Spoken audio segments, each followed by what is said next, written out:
तुलसीदास जी के महाकाव्य रामचरितमानस की दुनिया में आपका स्वागत है। आज हम इसके पहले और सबसे जरूरी हिस्से बालकांड यानी बचपन की कहानी को समझने की कोशिश करेंगे। देखिए, ये महाकाव्य ना सिर्फ एक कहानी भर नहीं है।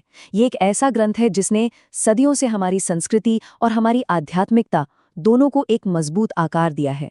तो सवाल ये उठता है कि ये शुरू कहाँ से होती है। देखिए, राम की कहानी शुरू होने से पहले मानस अपने लिखने का असली मकसद, अपना आध्यात्मिक वजन हमारे सामने रखता है।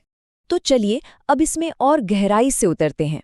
तुलसीदास जी मंगलाचरण से शुरुआत करते हैं, अपने गुरु को प्रणाम करते हैं और इस महाकाव्य का जो सबसे बड़ा थीम है राम नाम की महिमा, उसकी नींव रखते हैं।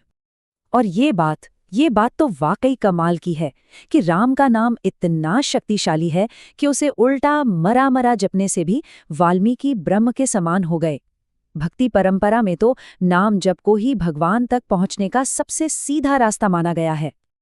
अब कहानी का कैनवास थोड़ा और बड़ा करते हैं और इसे एक ब्रह्मांडीय नजरिए से देखते हैं, क्योंकि ये पूरी कथा असल में भगवान शिव और माता पार्वती के बीच का एक संवाद है।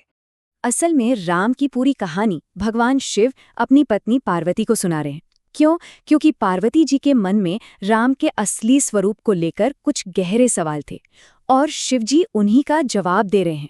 इसी से इस कथा को एक दैवीय प्रामाणिकता मिलती है।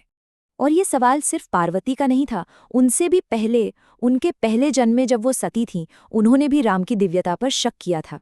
और सवाल वही था जो इस पूरी कथा को आगे बढ़ाता है कि अगर वो एक राजा के बेटे हैं, एक इंसान है, तो फिर वो परब्रह्म कैसे हो सकते हैं, वो परम शक्ति जिसका कोई रूप नहीं है। तो अब सबसे बड़ा सवाल कि आखिर भगवान को इंसान का रूप लेने की जरूरत ही क्यों पड़ी।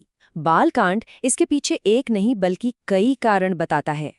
एक तरफ नारद मुनि को उनके अहंकार की वजह से श्राप मिला, दूसरी तरफ प्रताप भानु जैसे राक्षसी राजाओं का आतंक बढ़ गया, और फिर जब पाप का बोझ बहुत ज्यादा हो गया तो खुद धरती ने गाय का रूप धरकर मदद की गुहार लगाई।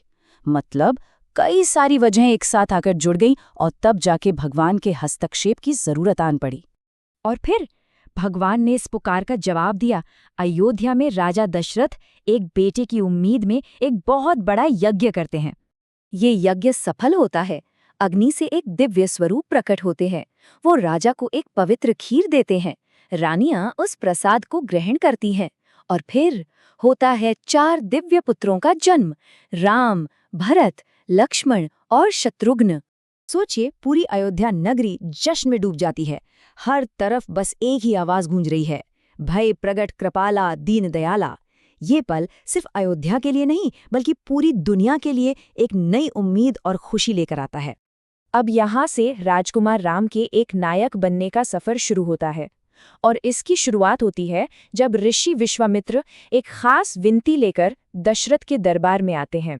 विश्वामित्र चाहते हैं कि राम और लक्ष्मण उनके साथ जाकर उनके यज्ञ के राक्षसों से रक्षा करें। अब सोचिए, राजा दशरथ के लिए ये कितना मुश्किल फैसला था। एक तरफ बेटे का मोह और दूसरी तरफ एक राजा का कर्तव्य। और राम का पहला मिशन पूरी तरह सफल रहता है। वो पहले राक्षसी ताड़का को हराते हैं, फिर उसके बेटे सुबाहु का वध करते हैं ताकि ऋषि मुनि शांति से अपना यज्ञ पूरा कर सकें। और इसी यात्रा के दौरान वो अपने पैरों के स्पर्श से अहिल्या को भी मुक्त करते हैं, जिन्हें पत्थर बनने का श्राप मिला था। ये उनकी शक्ति और करुणा दोनों को दिखाता है। अब ये सफर उन्हें लेकर पहुंचाता है मिथिला राज्य, जहां बालकांड का सबसे भव्य और निर्णायक पल इंतजार कर रहा है, राजकुमारी सीता का स्वयंवर। लेकिन स्वयंवर से ठीक पहले मिथिला के पुष्प वाटिका में राम और सीता पहली बार एक दूसरे को देखते हैं। ये एक बहुत ही शांत लेकिन बहुत गहरा पल है। एक ऐसा पल जहां बिना कुछ कहे ही एक दिव्य जुड़ाव स्थापित हो जाता है। अब स्वयंवर की शर्त क्या थी? भगवान शिव के दिव्य धनुष को उठाकर उस पर डोरी चढ़ाना। और ये काम इतना मुश्किल था कि वहां मौजूद बड़े बड़े शूरवीर राजा कोई भी उसे हिला तक नहीं पाया। फिर विश्वामित्र के कहने पर राम धनुष के पास जाते हैं। वो उसे बड़ी आसानी से उठा लेते हैं और जैसे ही डोरी चढ़ाने की कोशिश करते हैं, वो धनुष एक ऐसी जोरदार आवाज के साथ टूट जाता है जो पूरे ब्रह्मांड में गूंज उठती है। वो सिर्फ डोरी नहीं चढ़ाते, उसे तोड़ देते हैं और इसी के साथ सीता जी के विवाह की शर्त भी पूरी हो जाती है। बालकांड का अंत बहुत ही सुखद और आनंदमय होता है। राम और सीता का विवाह होता है और साथ ही उनके तीनों भाइयों का विवाह भी मिथिला की राजकुमारियों से हो जाता है। चारों भाई अपनी नई दुल्हनों के साथ विजयी होकर अयोध्या लौटते हैं। ये जो खुशी का माहौल है, ये जो ब्रह्मांडीय सामंजस्य है, ये पल अगले अध्याय की जमीन तैयार करता है।